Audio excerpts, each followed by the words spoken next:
so let's go ahead and get started.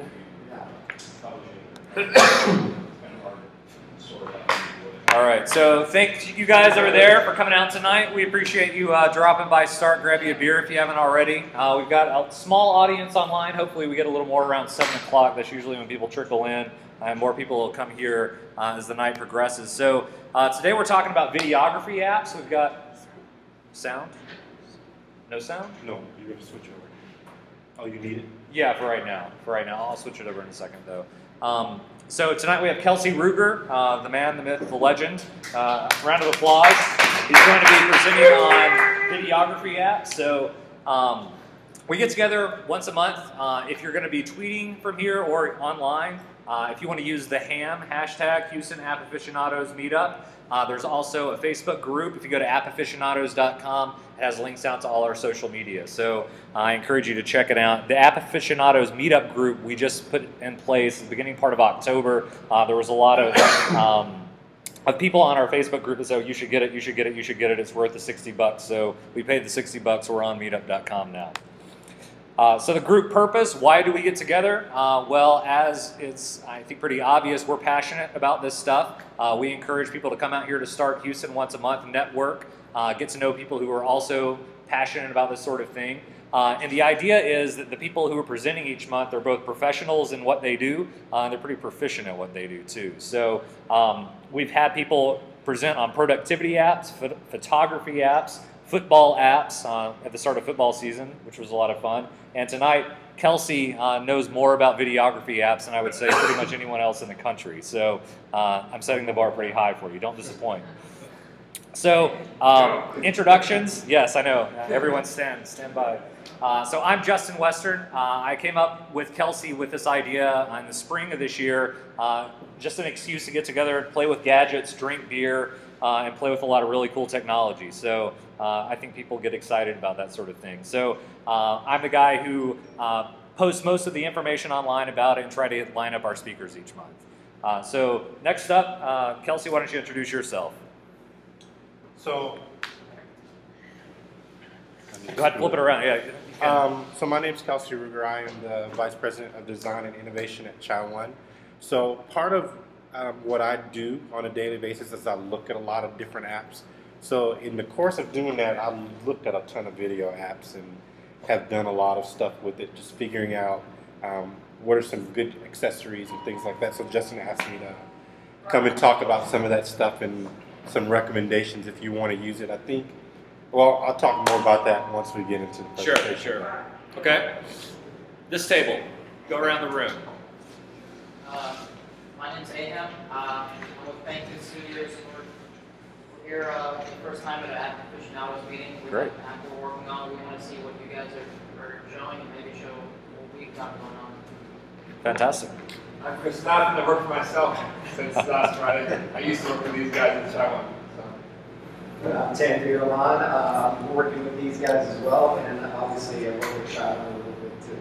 Okay. I'm with Vintagio Studios, and like Aham said, we're working on getting Glif wars, and we'd love to see what you guys are working on. I'll show you what we're working on. Okay. So Robert Breckenridge, I'm a game designer as well. Okay, fantastic. So a lot of gamers in the audience this evening.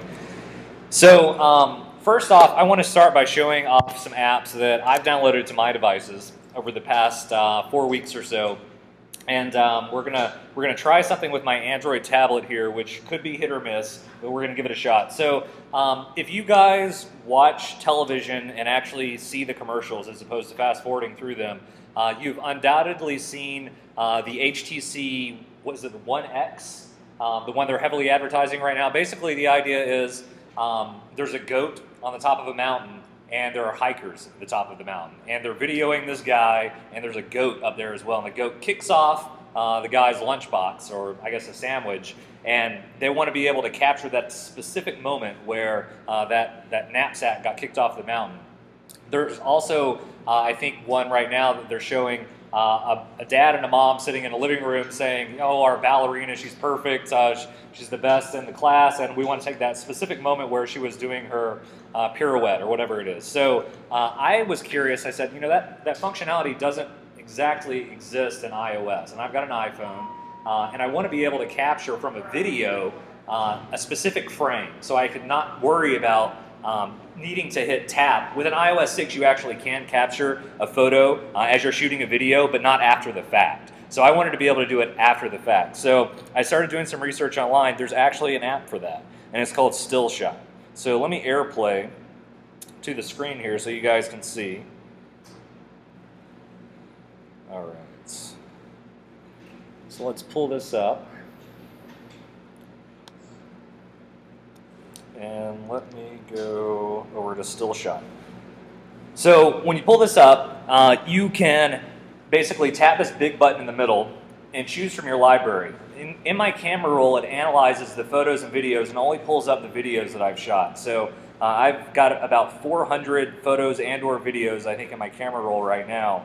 And it will sort through here. So I've got some baby stuff, I've got some 4th of July stuff. Chris, you may recognize yourself in a thumbnail here from shooting off fireworks in my house.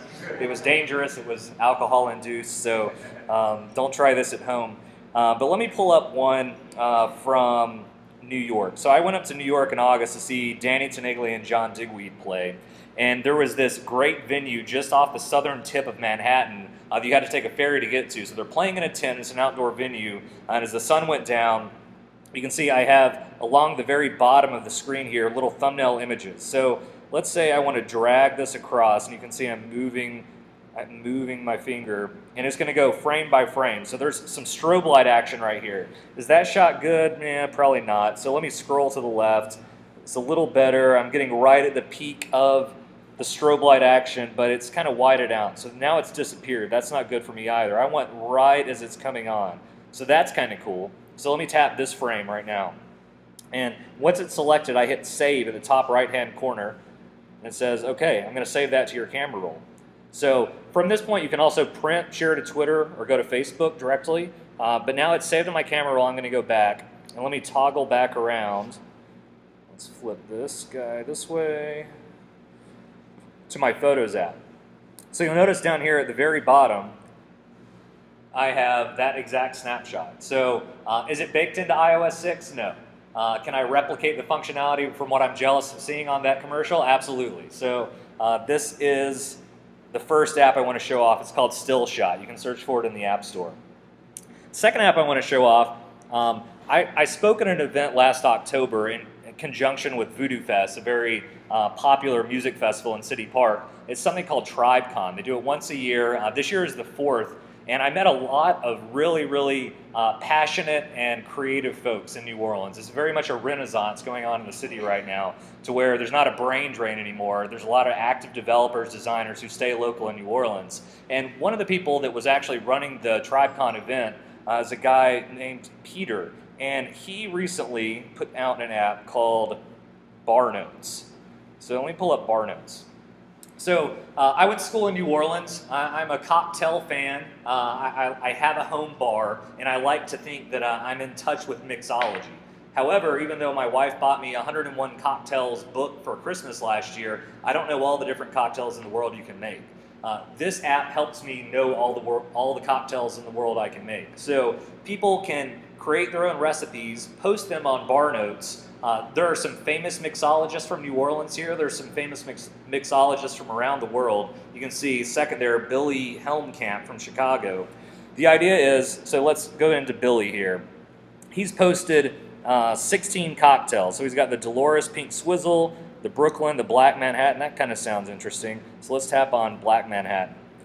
So what goes into a Black Manhattan? Looks like some rye whiskey, some bitters, some rum, and then it gives me some preparation. And just like you can like someone's Facebook post, you can like someone's cocktail recipe within BarNotes. So it's not yet optimized for the iPhone 5. You can see some black bars on the top and bottom here. But this is an app that was released only about a month and a half ago, or actually I think it was the beginning of October. I encourage you to check it out if you're a fan of cocktails. So the next one I want to highlight is an app that just came out this week, although the service has existed for the better part of 2012. It's an app called Timehop. So the idea behind the Timehop service is if you're an active check-in person, or if you're active on Twitter or Facebook or Instagram, you have created a digital trail of all your activities throughout the past year. And what Timehop does is on the year after you did something and there was a digital trail of it, it emails you a summary of what you were doing this time last year. So I have an email that comes to me every morning at around 7 a.m. and it says, this time last year it was a Saturday. You were watching football and you took a photo of your cocktail that you were mixing to have a Bloody Mary to watch College Game Day. And not only does the iPhone app show you what you were doing a year ago, it goes further back. Now, for demo purposes, this is actually kind of disappointing because when I installed this app earlier today, you can see I have some Facebook posts here, but the image actually doesn't come in. We're going to work around that, so let me show you. If I click the Instagram link here, I said fatherhood beckons. So this time last year, I was at a Babies R Us scanning things on my baby registry because we were expecting twins in March, and that had 2 likes on Instagram. If I go a little further back, if you've got 80 minutes to invest, this video from last week's Steve Jobs event is really moving. So if you recall, this time last year, Steve Jobs had just passed away. They did a really nice ceremony in Cupertino. This was the video they posted from it. And then what's great about the iPhone app is you see it goes back 2 years. So this time 2 years ago, I was hanging out in New Orleans on my way back from Auburn. So I was drinking at the Bulldog. I stopped by Tulane University.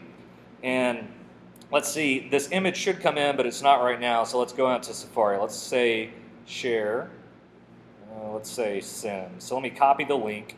Let's see what this image actually looks like. So if I toggle around to Safari and paste this link in,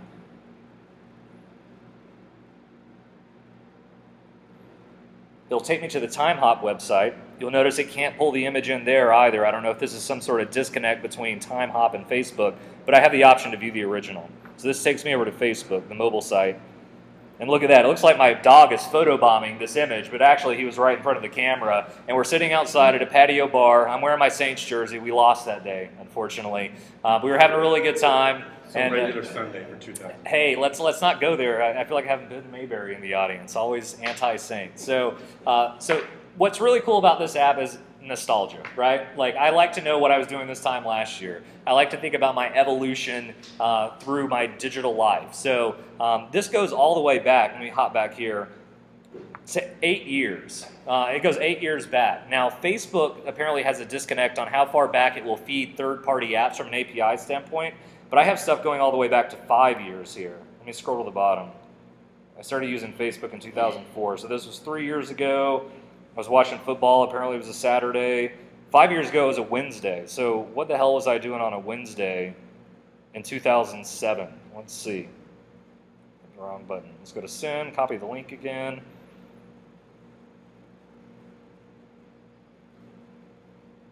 Paste it here. Go. View the original. So apparently I was at a club here in Houston with my brother, who is a lot older now. Now he's in the Air Force. Then I think he was just graduating high school. So look back in the past. Would I probably go all the way back on my Facebook timeline to 2007 on a regular day? Absolutely not. But it's cool if it's emailed to me, or it's cool if I can go to an app and see it. So that is Timehop. Now the last thing I want to highlight, and this is pushing the technological limits here, I acknowledge. I want to show something on my Nexus 7. Are you using reflection for show up the iPhone apps?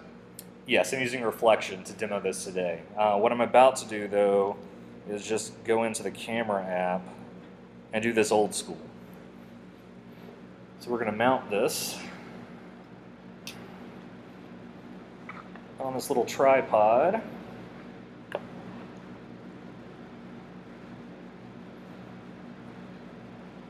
This is why Android needs AirPlay, for you Android loyalists in the audience. It would make my life a lot easier. Am I getting any hate for that? Seriously? Nobody's going to take issue with that? All right. They beat you up against the Saints. Okay, yeah, I'm already getting Saints hate. So let's turn on this. So what I also want to show, what's integral to this demo here, this is called the iCade 8-bitty controller. So if you're a child of the 80s, you'll notice this looks a lot like the old Nintendo controller, right? Except it's a hybrid between a Nintendo controller, because it's got 2 buttons up here like a Super Nintendo, and also the buttons on top. But what we're going to do right now is I'm going to turn off Bluetooth for a second. I'm going to get a little closer here. And I'm going to turn on Bluetooth on this iCade 8-bitty.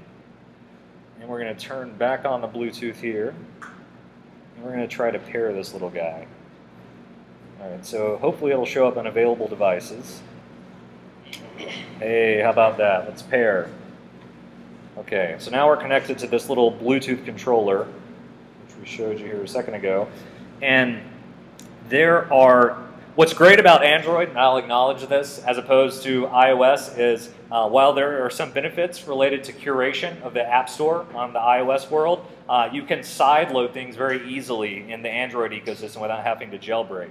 So one of those applications is called NESoid, and it's an emulator, an NES emulator for your Android device. So right now you'll see this is actually picking up responses from my Bluetooth up, and Kelsey's going to manually focus. This is something you're about to learn when Kelsey does his presentation. So let's see how far I can make it without dying. Probably not far.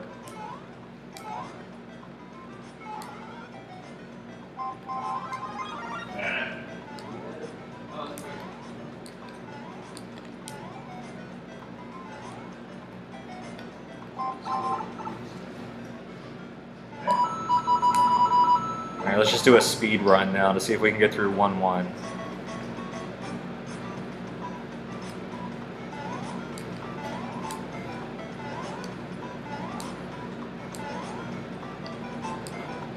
Couldn't get the 5,000. Alright, we got 400. But the idea is I can set this Nexus 7 on my lap at the house and pull up this little 8-bitty controller. And since Kelsey's autofocus, it won't show it. But it's a really cool device. So this 8-bitty controller, let me pull it up on the computer for a second. So I'm going to go back here.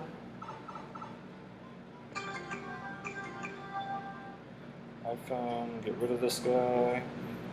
So let's go over to ThinkGeek right quick, because that's where I got the device from. And I encourage you to check it out if you're into this sort of stuff. How much is it? I think it's $24.99, and I'm about to confirm that.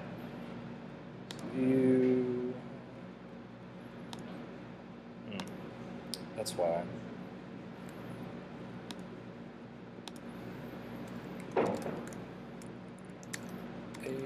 Bitty.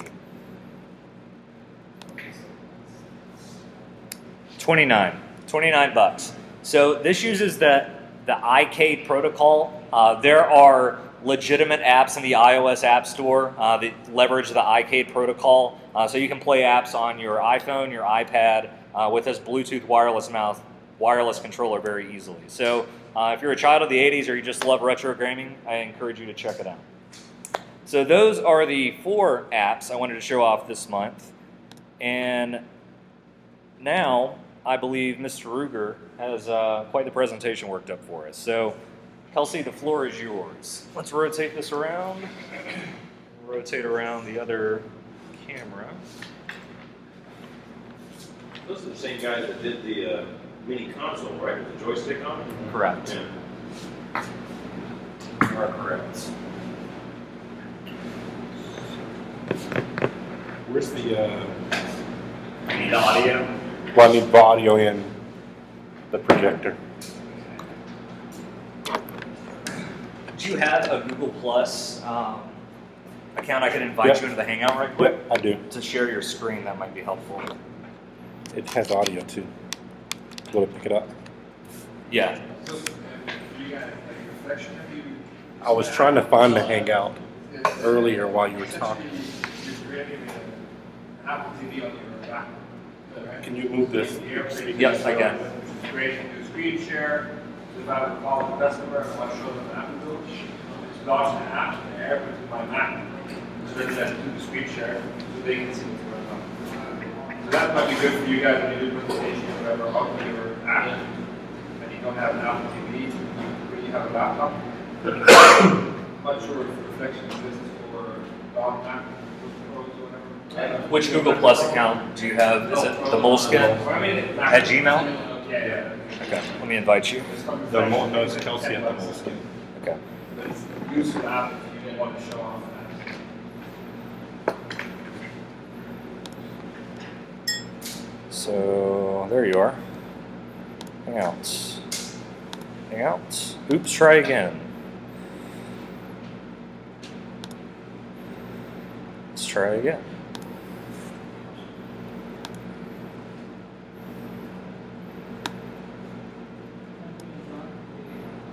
Oh, it's not showing it.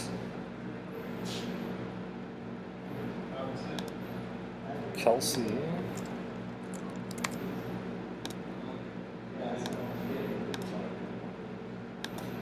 Oh, this is the first time Google Plus has failed me. Maybe you have to invite before it's going. No, I think I can add people after the fact. Is it not public? What's the error message? You have to invite me in. See if you can go to Google Plus and see that I'm there.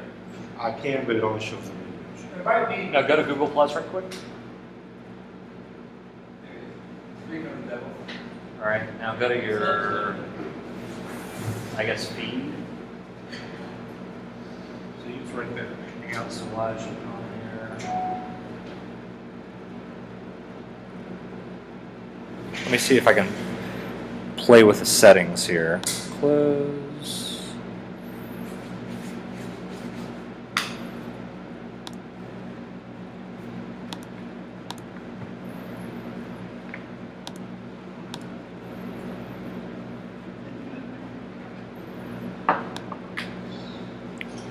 What if you go to me with them there? Justin, I'm Go on what? you. It'll go what? Go search for Justin here because we should be friends with that. Just go to that. And scroll down. No, nothing. It's so weird. That's so weird.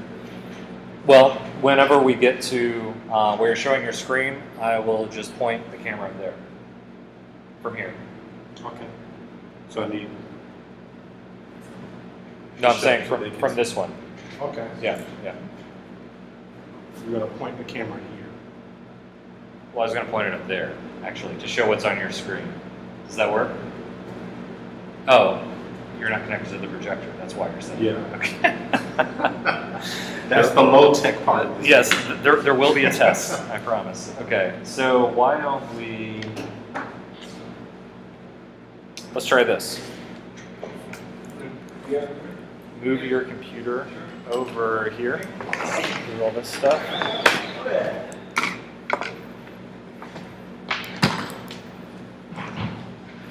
me move this on top.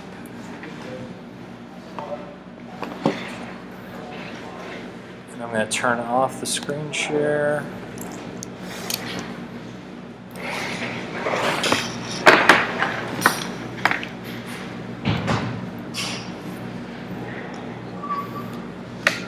And actually, if you put this in here and project it up there, I think it'll work.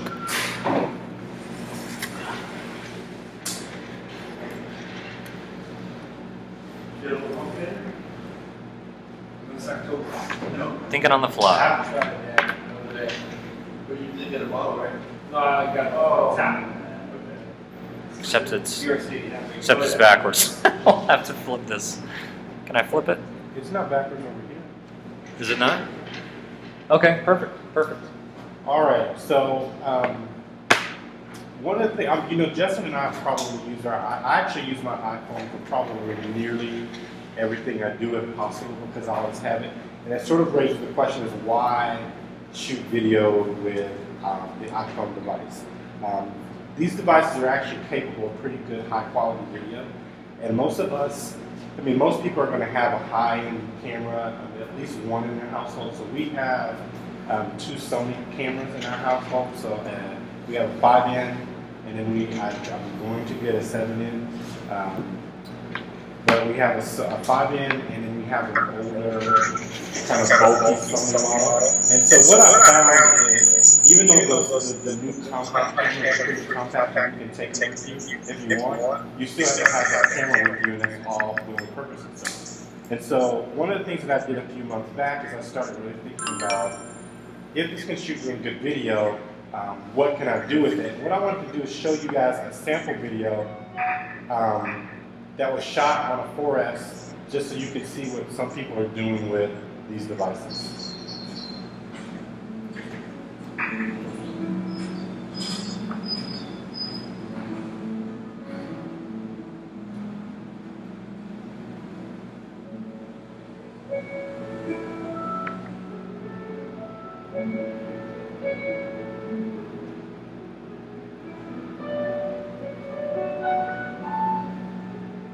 Obviously, there's post-production. There's some post-production.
So, like a lot of photography, that has a lot of post-production. And so one of the things I was going to recommend to you guys, if you really think you want to do something with the phone, I would say even with all the stuff I'm going to show you tonight, you still have to kind of plan out your story. And this is actually a really good book that talks about how certain shots are achieved and how certain directors have achieved certain effects. So like if you flip through here, there's a scene from Vertigo, Alfred Hitchcock film, where he has these low angle shots, and it walks you through how he was able to create those shots and the things that were able to be done. And the cool thing about these smaller devices is you don't have to have a giant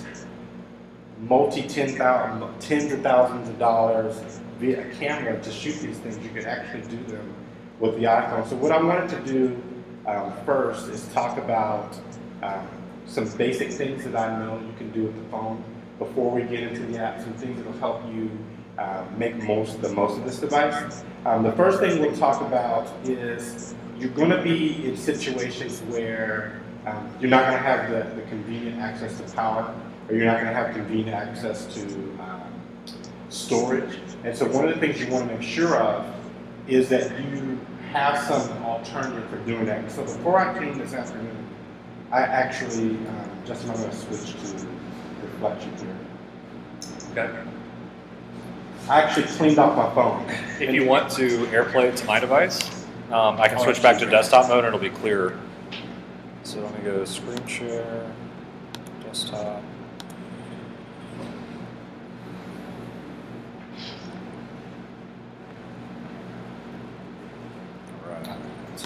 don't think your dock's big enough, Kelsey. So one of the things I'll tell you is when you are getting ready to start shooting video with your iPhone, you want to make sure of a couple of things. So you go into your utilities under settings. In general, you can check and see how much space is being used on your... Let's toggle over here for the people in the audience real quick. No worries. Switch back.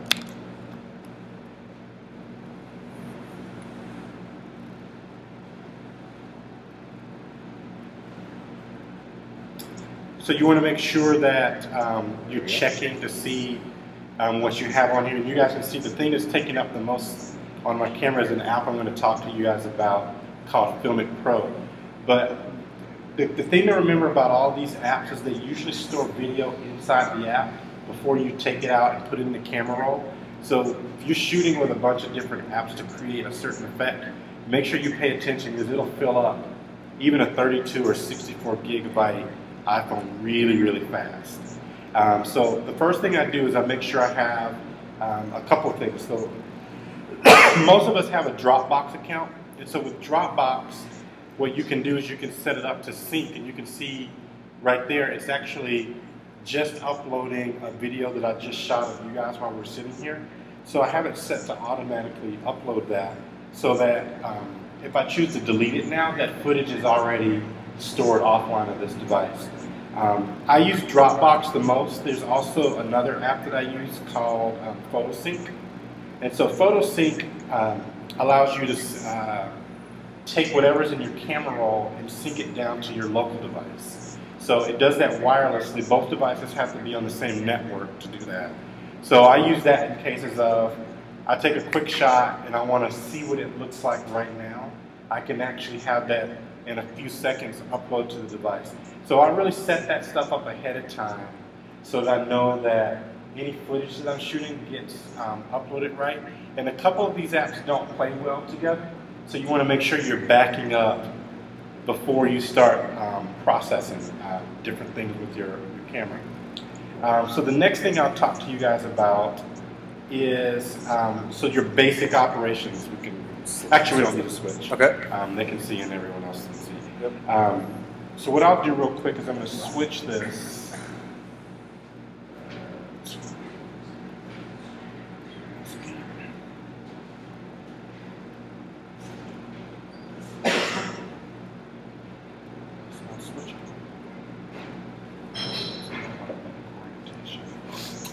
Oh, you want me to switch it here? Because it's on mine. It's on yours. Yeah.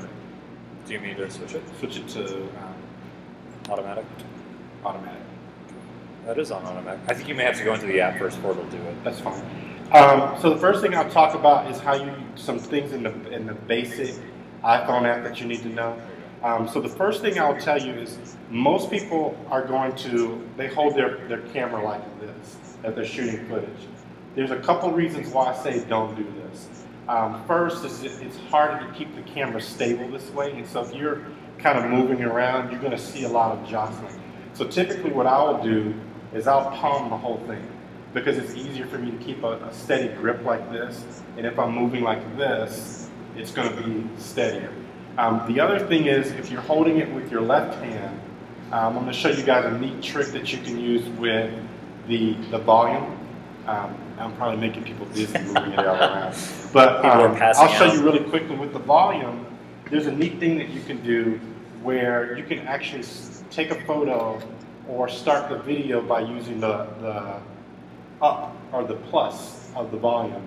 And so the reason that's really neat is because if you take your headset, the Apple headset, and you plug it in, you have a neat little remote device for starting your video. And so if you are holding it in your hand like this, you have easier access to that plus symbol to start and stop video.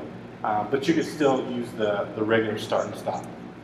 The other thing I'll show you guys here in the default app is what I was showing Justin earlier. So if I'm here on Justin, you'll notice if I move around a little bit, it's going to try to refocus. So if you're in a close-up situation and you want to get some depth of field, what you want to do is you want to take and hold your finger down until the arrow snaps like that, so that it turns on your auto exposure, autofocus, so that it's not at this close of a range. Even if I move around a little bit, it'll stay focused.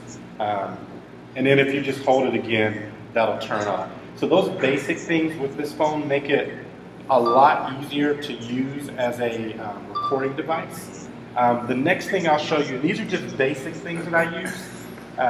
The iPhone headphone jack is actually set up to be a dual purpose jack. So since the headset has a microphone in it, it's actually split.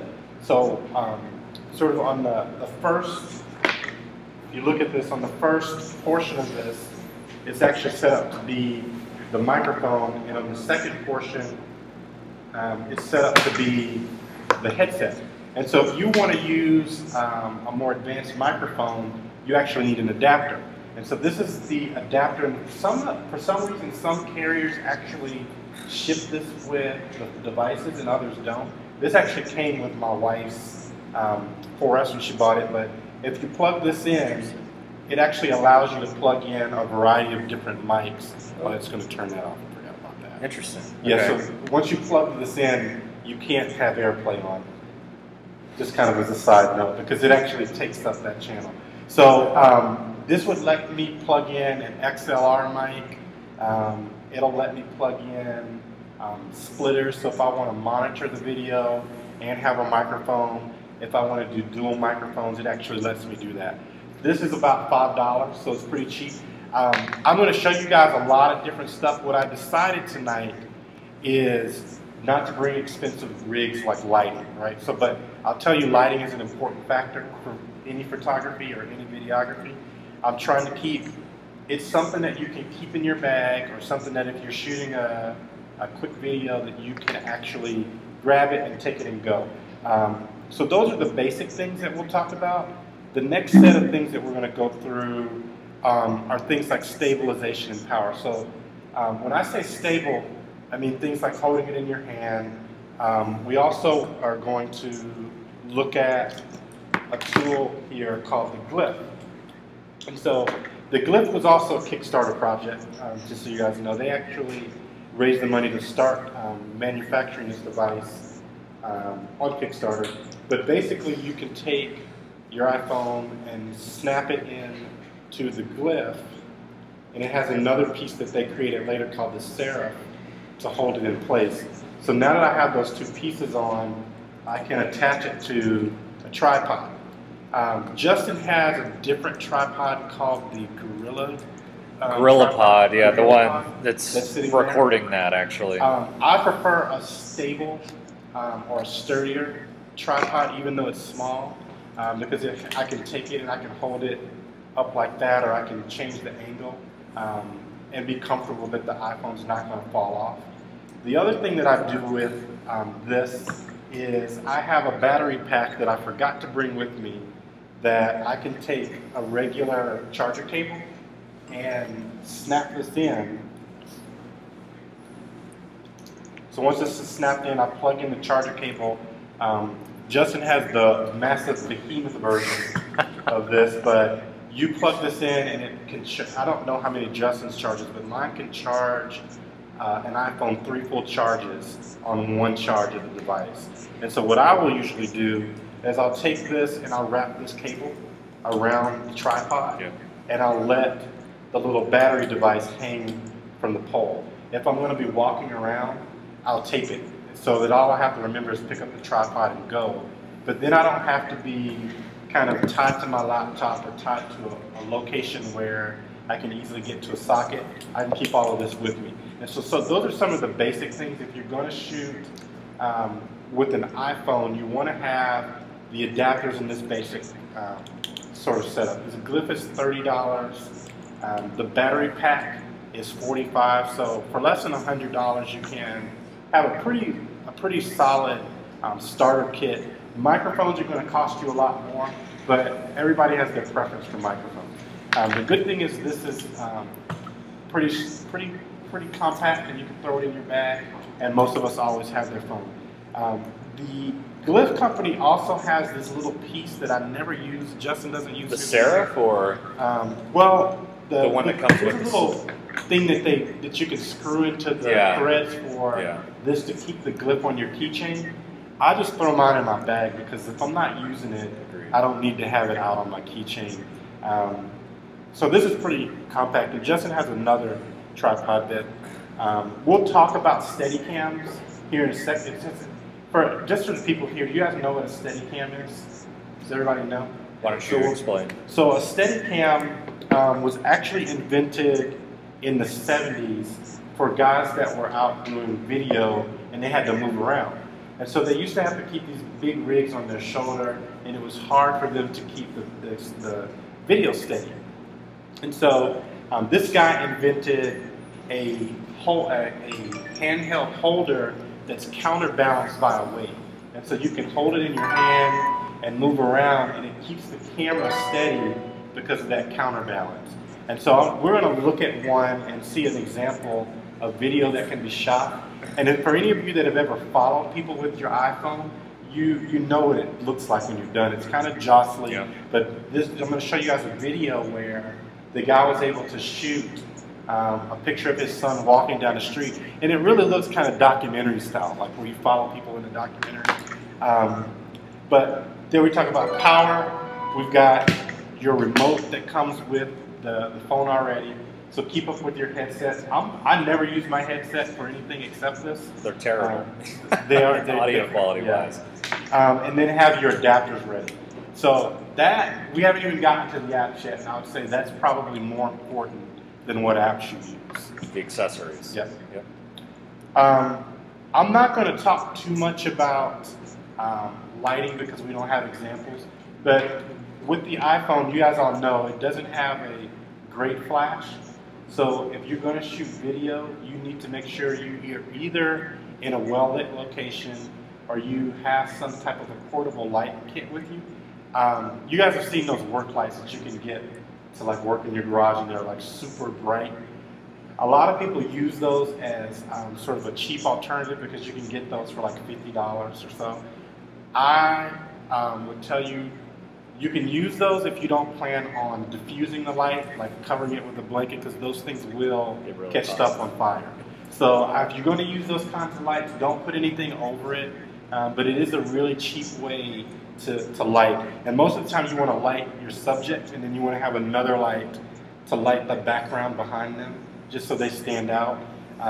And potentially you want to have some reflectors to, if you've got a double chin, to take the shadow off of their double chin. So just basic things about lighting like that. I don't want to take too much time on lighting because you could talk 30 minutes about lighting and how to set it up. But if you guys are interested in lighting, I'll send you some tutorials on setting up the lighting, especially for iPhone, and then setting up for the type of environment you're in. So if you're outside, it's going to be well lit, but you need to make sure that you are confident that you're accounting for shadows and dark spots, and that you're properly setting your white balance and things like that. So let's look at toggle that. Toggle. Let's look at an example real quick of motion and moving around.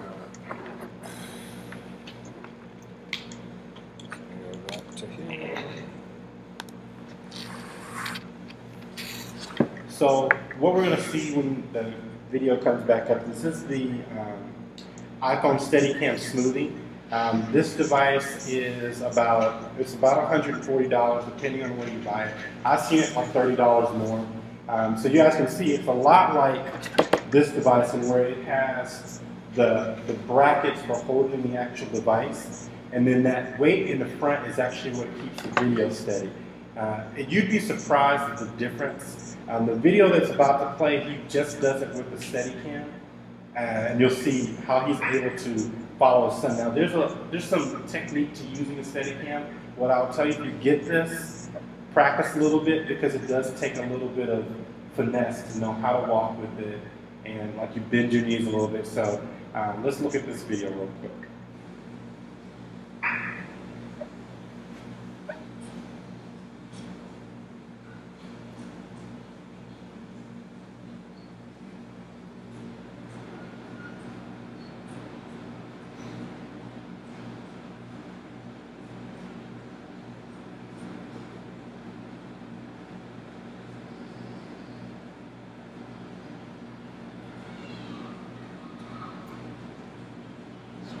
Go out in the street.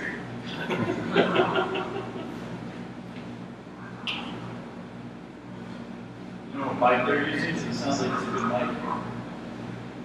Say it again. It sounds like it's a quality mic that they're using. He might have the, so there's a one that you can hook onto the front. Like a little shotgun. Yeah.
So I actually like that video because it's a great example of when you're not aware of the camera person, it's a whole different story, right? Like he could have filmed that whole segment and it gives it a different feel because he's able to get down with the Steadicam at the sun's level. And if you know, for those of you who do photography, they know when you do, they tell you when you shoot kids, get it at kids' eye level because it's a different story than if you shoot it at a high level. And so with that Steadicam, he's able to lower the camera, and because the handle pivots, he can lower the camera and walk and keep it steady so that it's not jostling all. Imagine kind of walking around like a gorilla with the camera down between your legs trying to shoot that. And so it's really important to be able to keep that steady. The next thing I want to show you guys is what's called the Mobislyder. This one, I think if you're planning on shooting something and you know you're going to have a lot of shots like this, you can get something like this. Otherwise, this is for guys like Henry who shoot a lot of photos and they need a dolly. This company did not have theirs available for download, so what I did is I pulled up their site. And I'll show you, this is a sample video that they have.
I want that.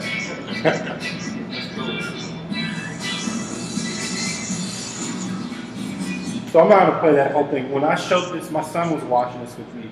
He's like, well, why couldn't I just tie this to the top of like a truck and kind of roll it along? That's like, so I had to explain to him the smooth gliding motion, like it'll pick up the truck moving.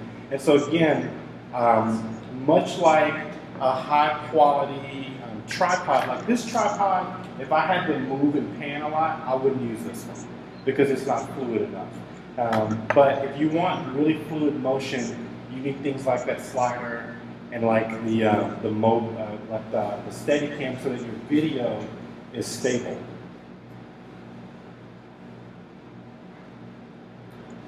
All right, and so now let's talk about the apps. And so I broke this into two categories. Do you want to AirPlay again?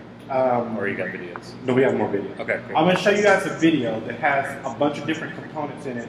It's a tilt-shifted stop motion video. So you're going to see some sped up video. You're going to see some things that look like they've been miniaturized. All of this was shot with apps that you can buy for your phone.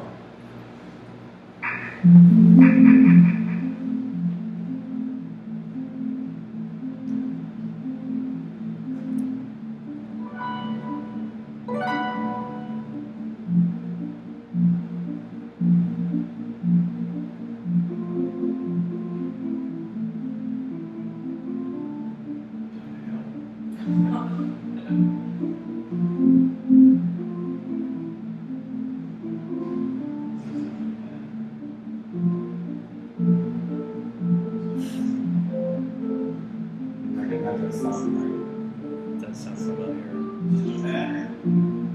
Is this in Japan? I think it's Thailand. It's a demo. Is it? Okay.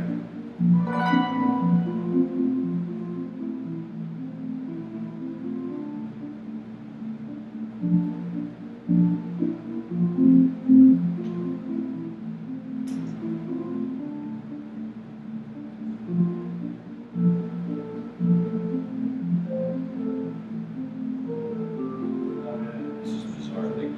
Huh? They got some really wild stuff going on with it. StillShot, time-lapse. Yeah.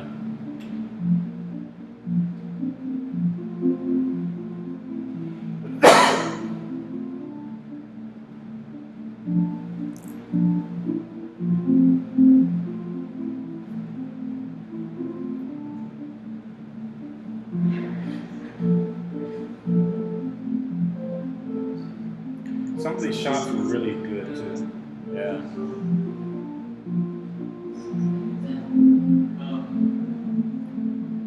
I was tempted the other day to go to U of H and shoot some shots like this. But you gotta know the right place to go. Right.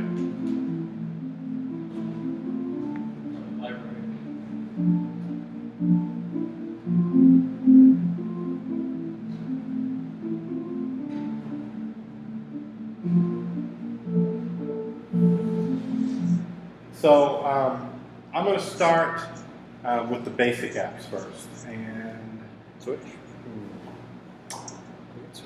yeah, let's go through the apps and then we can talk. I can Yep. show them. Cool. Cool. So the first one, we've already looked at it. The iPhone app is actually pretty good. If you're going to shoot just basic video, it works out pretty well. It takes good photos. It takes great video. It's HD. But I actually use a couple of other cameras or a couple other apps more. The first one is called CameraPlusPro. It's better than the default. It has some better controls. Some of the things are more intuitive with zooming. So in the default app, you zoom by pinching. In CameraPlusPro, there's a little slider that's a little bit easier to use if you are shooting video. You don't want to be kind of hitting the screen and trying to pinch it. It also has effects. I rarely ever use the effects if I'm shooting something that has to be imported for post-production, which is something for you guys to keep in mind. So I'm going to show you guys some specialized apps that will add effects in as you're filming. If you are going to shoot something like a customer testimonial, I would recommend keeping the video raw and then editing it and adding effects later, even though you can do that on the phone. The last one that I use is FiLMiC Pro, and I'm going to show you guys a iPhone video series called Gorillapod that was shot on the 4 and an iPad. And so I think the premise, the thing the guy was going for is he wanted it to get picked up as a sitcom, and I think recently it did get picked up. So he shot 9 episodes of this kind of mini webisode or mini web series with his iPhone. And then he uploaded it, and people loved it. It's kind of like Alias. If you guys remember Alias with Jennifer Garner, it's kind of in that vein. But he shot it using a variety of different apps, including FiLMiC Pro.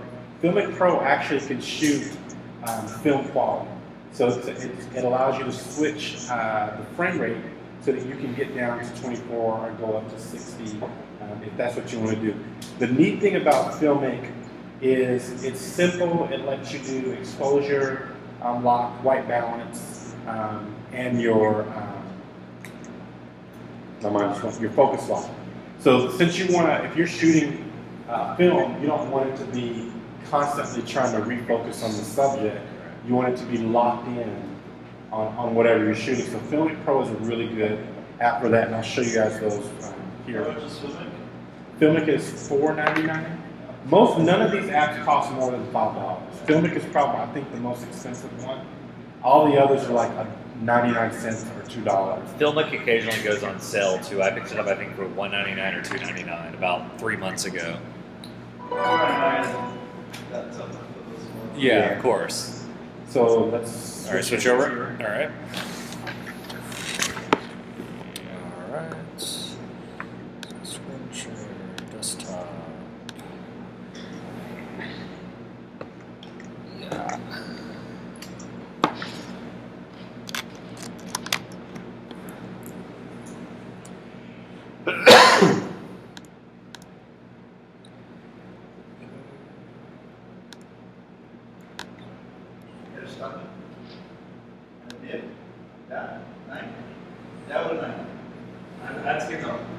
Actually, let me switch this over to here so there's no distractions. Okay, that one did not auto-rotate. Let's see. Auto-rotation.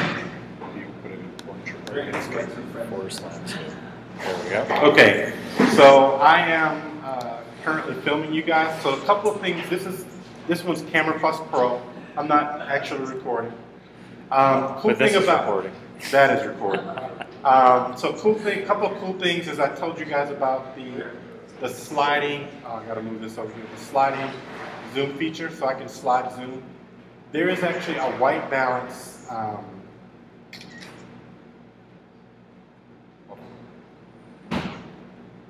forgot I had it on photo. Sorry. Okay, stop.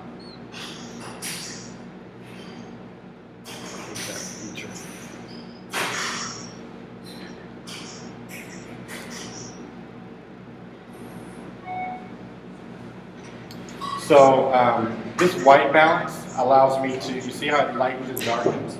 So basically it's letting me pick where I want to pick my white balance from. The other neat thing about this is by swiping my 2 fingers, I can change the effect. Should come on. 2-finger swipe? It's supposed to be a 2-finger swipe. It'll come up here as soon as I switch it. There it goes. So I can go back and kind of see what those different effects will look like by 2-finger swiping. I can also pick them from the menu, or I can remove a filter, and then it's back to your standard video. The other cool thing I can do when I'm in video mode is I can come in and turn on time-lapse. And so now if I hit go, it's actually shooting time-lapse video instead of standard video. So this actually is a... Can you adjust the intervals? Yes, you can.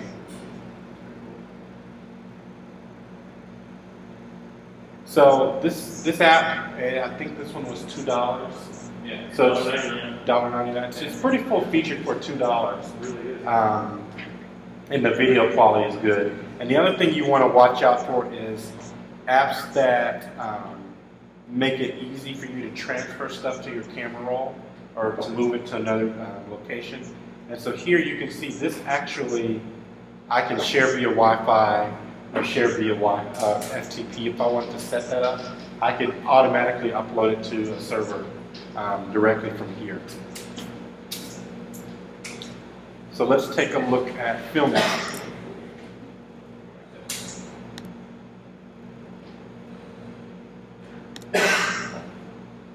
Oh, and it crashed. All right, re-airplay.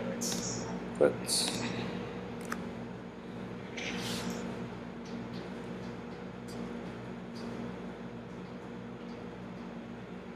Whoa.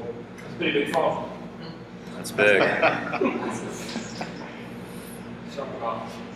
I don't think it likes film. Oh, it doesn't seem to. You know, I was using it the other day and it worked okay. You used it on airplane? Yeah, I did use it on AirPlay. Here, let's kill it again. Let me try going to not full resolution, but give me 1 second here. device, half size, forced landscape. Try that.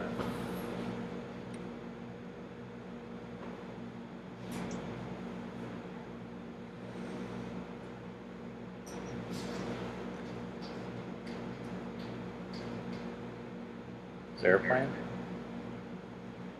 Oh. There you go. Alright, try that. Oh, it really doesn't like filming. Alright. Alright, so let's do it this way. Let's go back. Screenshot. Okay. So what we're looking at here is FiLMiC. FiLMiC has a pretty basic set of features on screen. The things that are important, like you can see there's your meter up here. Hidden over here you can see your zoom, and then you can set certain presets if you want to keep those while you're filming. The one thing I do not like about this app is once I go through and do all these settings, the next session I have to do it again because they don't have a feature for remembering your settings. But here I can set my focus on Henry, or I can take this and do the same white balance thing.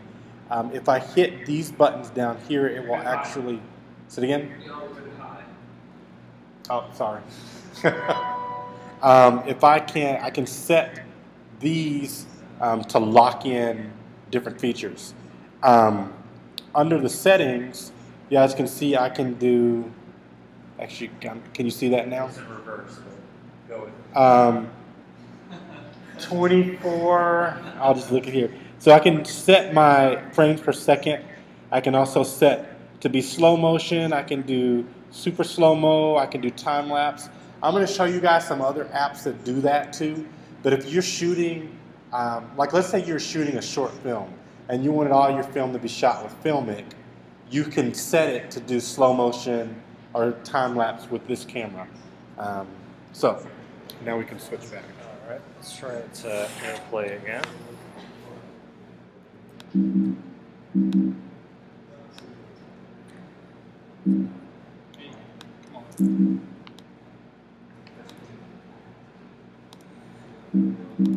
All right, I've restarted reflection.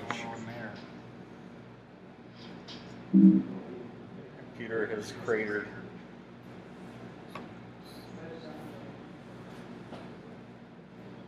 So I'm going to go through some specialty apps for you guys now.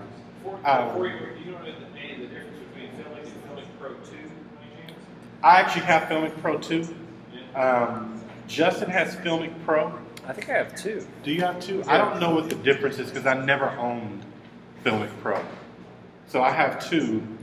I would get, I guess logic tells me get the newer one, but maybe there's something in the old one that people like and that's why it's still in the store.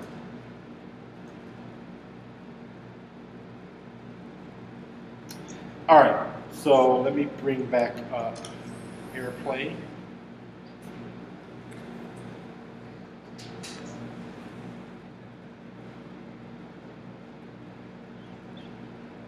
A lot of Apple places. Yeah, Yep. don't try to jack us. All right, let me make this bigger now that we're... All right, so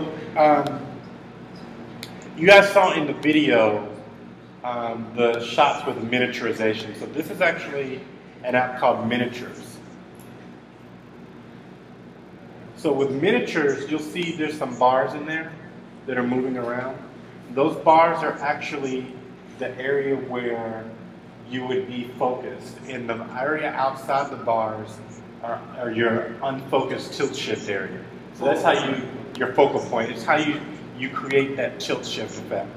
And so with this camera, what this actually does is it's actually telling you how often it's going to shoot. Man, these apps do not like AirPlay at all.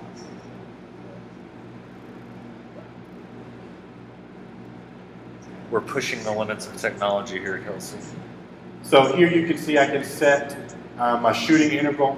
And when you're shooting time-lapse video, it's important to kind of test it to see what effects you want. Because in that video, you can actually see the people kind of scurrying along like little ants. Sometimes you want to shoot video of something like clouds moving where you need fewer shots in between. So testing it and kind of guessing at what you want to do is important. Also, here you can kind of change the blur for your tilt shift. You can add in noise. And this actually darkens the corner to give it that vignetted feel. So if you play around with the settings here, you can do a lot of different stuff. I shoot almost all my stuff in this app at the highest resolution. If you go Pro, it actually can shoot higher resolution. I never need that, so I haven't bought. This is actually a free app.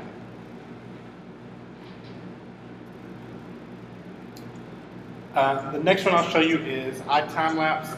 I rarely use this one anymore, but it's still a good quality. I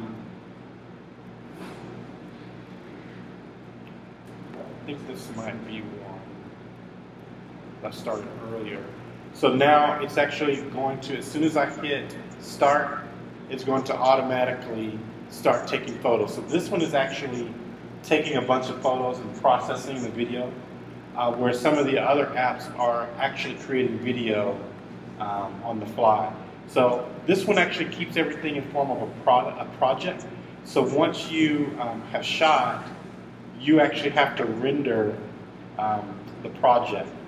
And so once I hit render, whatever I have in the project will get edited together into one video, and it'll stop. I don't know what this one is that I have in here. We'll see in a second. Or in a minute. Exactly. So this is kind of good between different screens. So it goes down a bit, you know, when you press it left, right?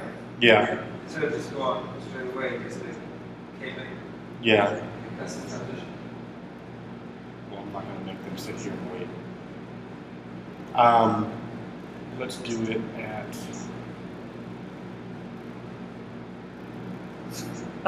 Yes. Are you sure? Really small. That should be faster.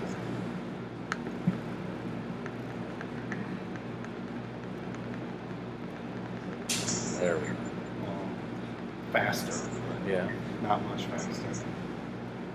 So here, while that's just rendering, you can see in the background, you can add music soundtracks. You can adjust the framework within a certain limit. I'm sorry, the frame rate within a certain limit.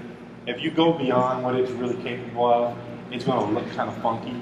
So kind of, again, think it through when you're planning your shots so that you can set the interval at the right pace. We shot one of these in the office when we did our Christmas party, or in our South by Southwest party. Yeah, yeah.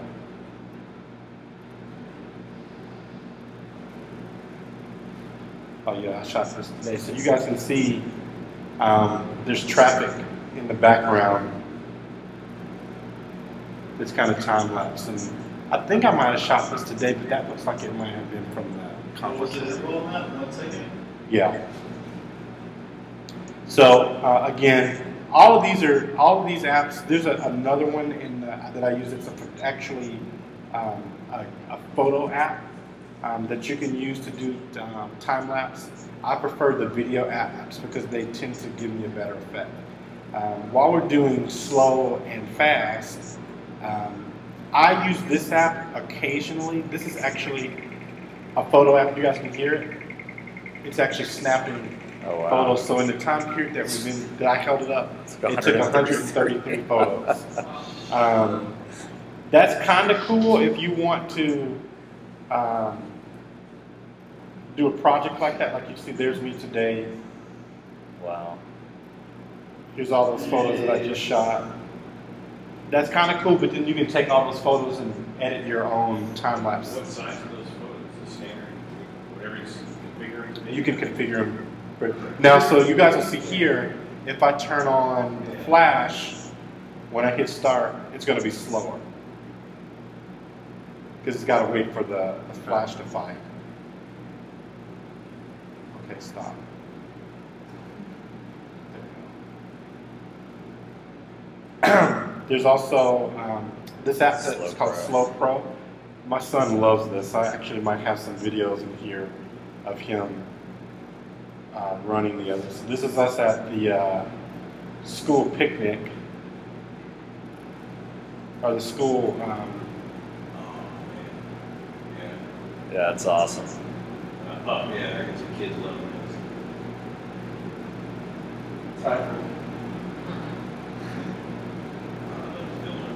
Kid pitching.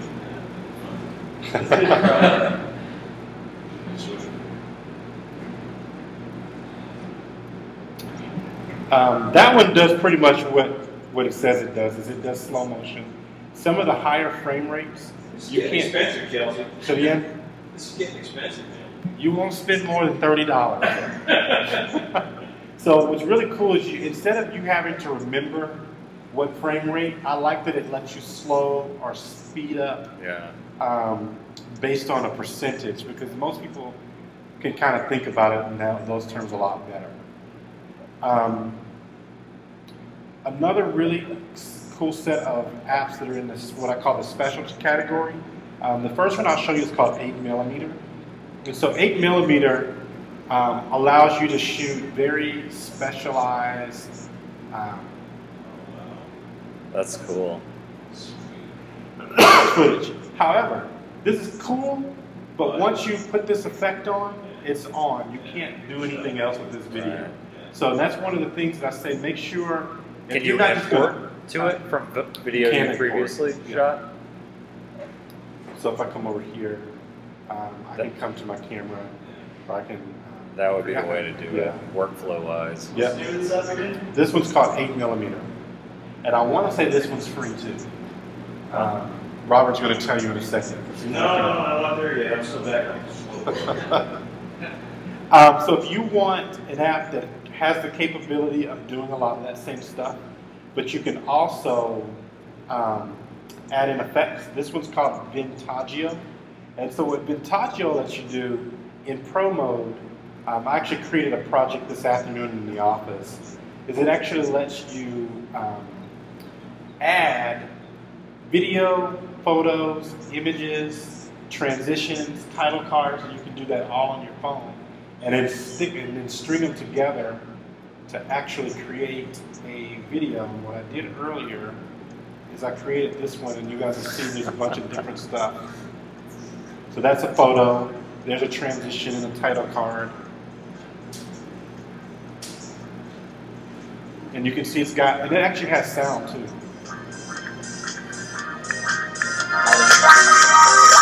I kind of killed the effect because you got to know that there's sound effects at the beginning of that.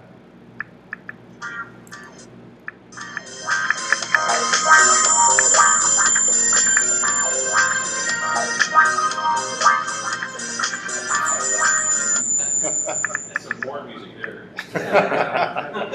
So this one's pretty cool. Here you can say, here's an effect. I want it to be a certain quality. I want a soundtrack, and then the video timescale. You take the video and it strings some things together for you. It's kind of cool if you just want to shoot a quick video. In that same vein of things that are easily put together for you, this app called Videolicious.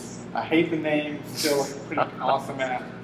It actually lets you take actually, let me show you Magisto first. We'll come back to this one.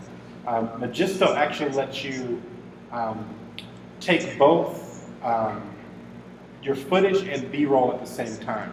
So if you were going to shoot like an in-office video, you shoot all your video, and then it says, shoot 30 seconds here. And it'll give you what it wants you to shoot, and it'll create the video for you. And these are some examples that people have uploaded.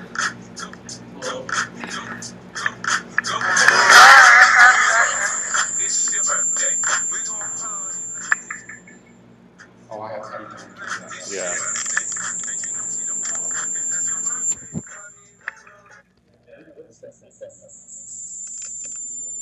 Yeah, we have like 3 streaming here, so there you go.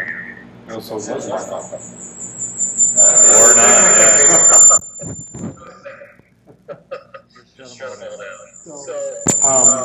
Magisto and Videolicious are both really great apps for putting together simple projects. And again, because the iPhone takes good video, you're going to get you're not going to get professional quality, but if you want to shoot a quick testimonial or you want to shoot a quick video about, here's our office, and then have people talking, the trick is to shoot your footage first, and then go back and shoot your B-roll based on what people said. So if I said to Justin, talk about Chai-Wan, he said, you know, I really like that our guys get along together. Maybe I can get a video of everybody going to lunch together. And then that's part of the B-roll, and it will happen in the app. I don't know how they're doing it, but it times it to whenever it said, do 30 seconds that's related to what he just said. It'll time it and put those things together in the B-roll. I'm going to show you guys a couple funky ones really quick. This one, this is kind of what I call animated GIFs meets Instagram. So basically you can make your own animated GIFs with this. And so I'll show you a couple, actually if I still have them in here, I might have deleted them. We'll look at some other people's. People use these to make, you know, their own GIFs from video. So you can see people are doing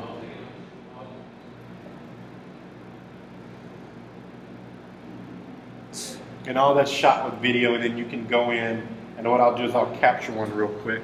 If Justin will be my guinea pig. I'll be your guinea pig. Okay, you're gonna have to do something. The shimmy. The shimmy. All right. So we got Justin doing a shimmy, and then what I'll do is I'll move it into the center here somewhere. And, and so now this gets uploaded to Facebook for eternity. That's exactly what I was aiming for. What are you doing, guys? How's the office? So if you had shot one of these and there's stuff going on in the background and you wanted to do that, you could take this and kind of color over the part that you want to move. Or to move. Okay. So the colored part. So the shadow is going to stay constant there. I'm not going to use that though. So now I can go here. I can speed it up. I can make it go in reverse, which you can't really tell the difference here, or just put it in a loop. Then here's your Instagram part. Yeah, right? definitely need a filter. And we are done. So just like that, this is, I'll call this one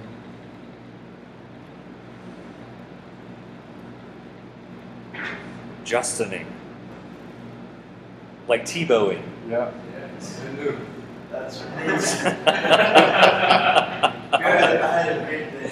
I think we can use that. Justining. Team Chai-Wan emails. So that was fun. A lot of people love that app. The other one that's kind of like that is called Vyclone.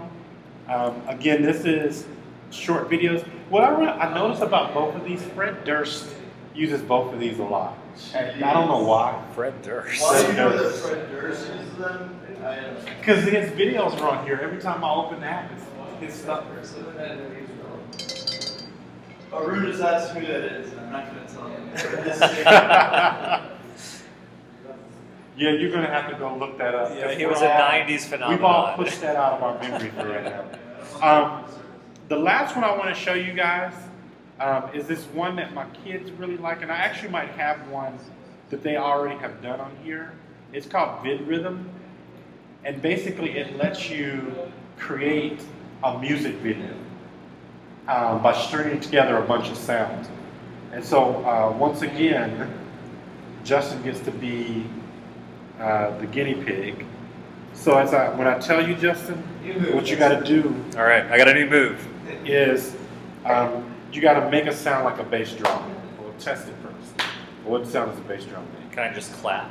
No, it's got to be it's got to be the sound. Okay. You got to say it loud though. All right. When I tell you go, go. Boom, boom, boom, boom, boom, boom, boom, boom, boom, All right. boom. Now snare drum, which is like. All right. All right.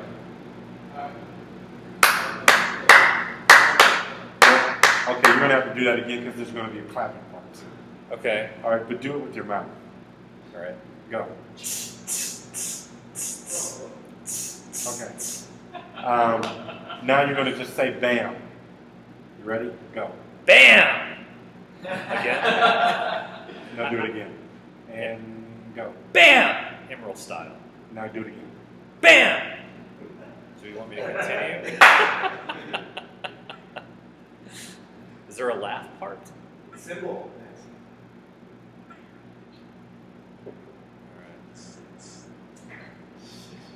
This is gonna be awesome. We're going to use. Okay, symbol. Hold on.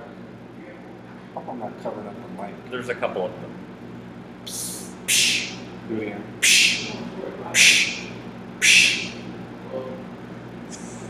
All right, and now you can snap. Go. And clap. Okay, so now that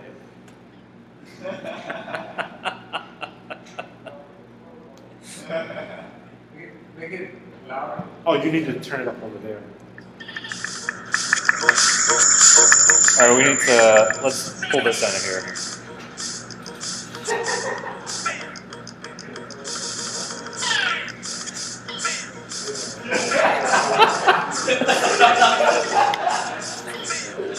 My kids love the sing.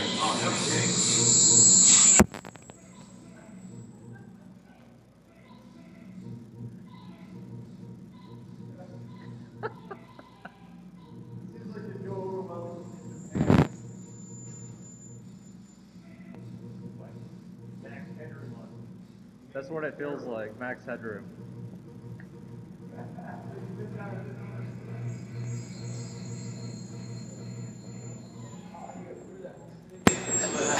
Wow.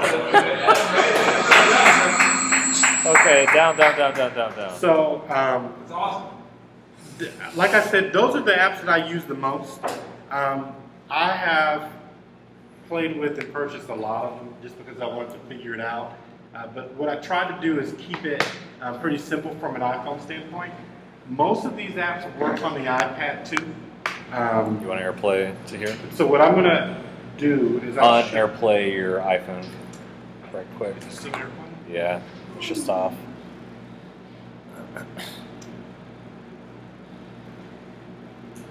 The best thing about that VidRhythm thing, I'm pretty sure it's free. It's been a while since I got it, so I can't remember. What's the name? VidRhythm. One day during Christmas, me and my kids spent an entire day. One more time. Oh, it didn't work? No. Unlock it. Go back to iPhone. Oh wait, did I? Yeah, on AirPlay. I must have done it by habit. There you go. All right, now So during Christmas one day, we spent pretty much the whole day doing this.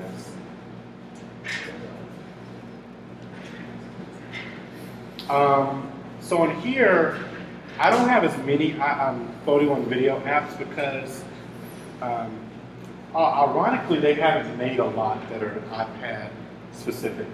So you'll look at things like Camera Plus and it works, but it's just a blown up version of the iPhone app. So if I zoom it down, you can see. There is one, this Toaster Jr thing works here, but it's just photo. Camera Infinity is another one that was built for iPad. You guys can see it's got a different type of controller. Yeah. Those ads is what killed it for me, right? So I'm shooting, at least the ad pops right up. So, Obviously, the ad is up in the video. say it again? The ad is up in the video. No, it's just in front of my face. Right. So I actually wonder if any of the companies are working on it because there's actually a rig that was created for the iPad that you can put it in and hook in your lights and your microphone. So The iPad? for the iPad, it costs $200 too. Wow. So that kind of deterred me from doing it because I'm like, I'm not going to carry my iPad around. Yeah, of course. So those are the big apps. I wanted to let you guys ask some questions, or I don't know how many people are online. iPhone 5, since that's my next purchase. I have not had a chance. Actually, can I see your iPhone 5? Yep. I haven't had a chance to play with it yet. Here, on AirPlay that, we can go to here.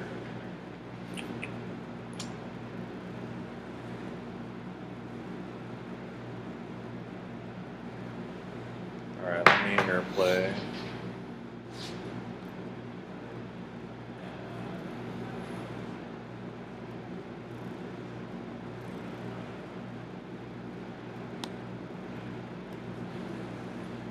So I haven't really played with the camera on this yet. What I can tell you, I don't know if the panoramic is going to work with the video. No, it doesn't. That's only photography, yeah.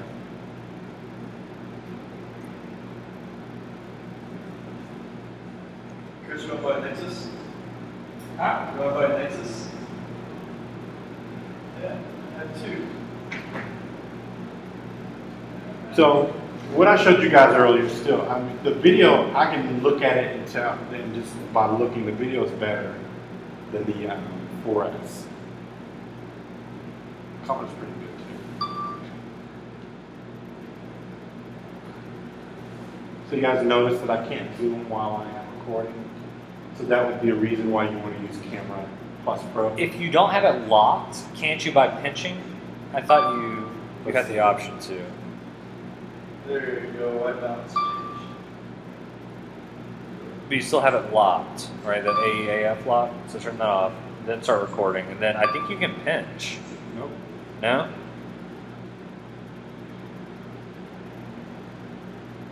I stand corrected. Oh, that's loud. Yeah, speakers on it are pretty robust. So that's what I have. Actually, if most of you guys work with me, so if you have questions, you can always ping me in the office. I would say, at minimum, get yourself, except for Henry, who probably has 10 of these. No, I don't. I only got 2 tripods. Henry got lucky. I gave him a tripod because I didn't feel like fixing the little mount piece. Which I haven't taken home and used it yet. I didn't know. I need to get back into the video. Go ahead, Haroon. Yeah, this could be, I mean, if it's like harsh sunlight or, so like, I mean, does it get bad as like, So, you can set this to shoot into the sun. It's probably not the greatest idea because the video is just not going to be great. I actually try, if I'm outside, to make sure the sun is behind me. But the best video is going to be beginning of the day, before the sun is overhead, and at the end of the day when it's going down. Yeah, so this is kind of, I mean, in terms of quality, I think that's pretty good during those times. Yeah, and I didn't get a chance to show you guys the Goldilocks thing. Do you want to switch back? Just do Goldilocks iPhone on yours. Okay. We can watch that video. You'll need the sound. Oh, you have it. Yep. I was actually thinking GoPro. I would not make my iPhone a substitute for GoPro. I know. Depending on what you're doing, the GoPro will be the one use. So that's episode. I think there's 9 episodes, so we can just watch episode 2 is better. Uh-oh. Do we lose the? Hold on one second. You use GoPro for extreme situations where you can attach it to a bike, attach it to a car, attach it to a helmet. Whereas you use this, like for me, like right now, like the biggest video project I plan on doing is recording my nephew. But recording my nephew is when I go to Montana, and I plan on making some little small thing, some really dramatic episode. Yeah, there we go. Of this my nephew. So we got them. And so I'm gonna have iPhone. I'm gonna have it every day. All right, so this is the one. Yep. No, do episode 2. Episode 2. I'm kind of taking the tripod and everything. I'm just gonna buy a couple. Under here. And There's it at the top. Episode 2. Okay. So this is a web series that was shot using the iPhone and the iPod. And this wasn't even in the 4S when they did these.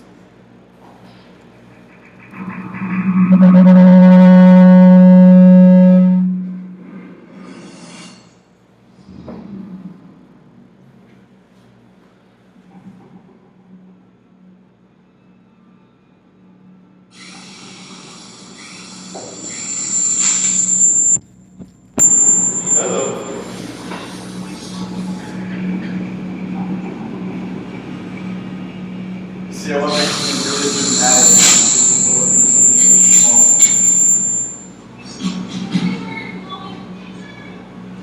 She's a cutie.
She put them in a hamper?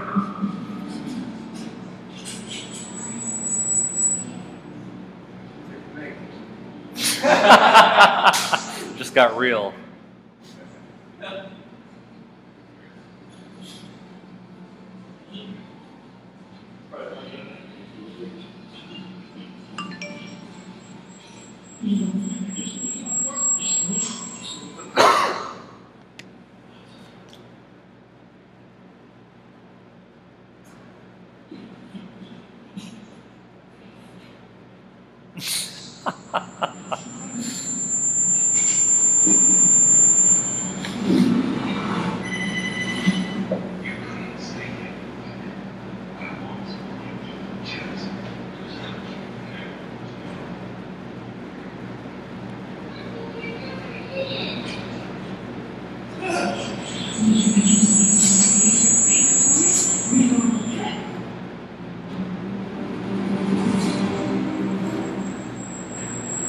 Use better type shapes than some of them that are rooted. Interesting. So, I mean, people are doing, I mean, there's lots of people who are shooting these now. There it is. All right, thank you, sir. Just to wrap this up, some upcoming events here. Let's go back full screen. So some upcoming events around the Houston area. Next week, the Houston Behance Meetup. It's here at START. That's where all of the design minds in the local community get together, show off their portfolio stuff. The Geek Gathering, I went out to my first one for the first time in about a year last month. I got to talk to Dwight Silverman for a while. So it's at a wine and dart bar, kind of an odd combination. It's at Khan's Wine and Dart Bar. They do this the first Friday of every month. Yeah, I'll probably go again this month. It's the same day as the Fast Tech 50 Awards, and then TEDx Houston's the next day. So should be a lot of folks out. So TEDx Houston's the next thing. I don't know if they're accepting any more ticket purchases for that, are they? Yeah, there's still like 100 tickets left. You want to stay in town? I'm sorry? You want to stay in town for that? Potentially. So yeah, let me let you know. Sponsored what? Not that one, no, unfortunately. And it was $100. $100. Yeah, $100 for the in-person one, or $50 if you want to watch it remotely. But co-located, I guess, is the idea. And the final thing here, Houston Startup Demo Day here at Start. They're doing some dry runs at that tomorrow. That's what all the chips and everything over there on the table are for. So if you're interested in elevator pitches, I encourage you guys to check it out. So monthly mission, this is a screenshot of FiLMiC Pro as I was watching Sunday night or Monday Night Football the other night. So Kelsey showed off a lot of these. If you guys see some that you use, I encourage you to post them on the Facebook group. And then our next meetup will be the last Wednesday of November back here at Start Houston, 6:30 p.m. So hope to see more of you out here and more online. So thank everybody for coming out. Thanks everyone for tuning in online. And we'll do it again next month.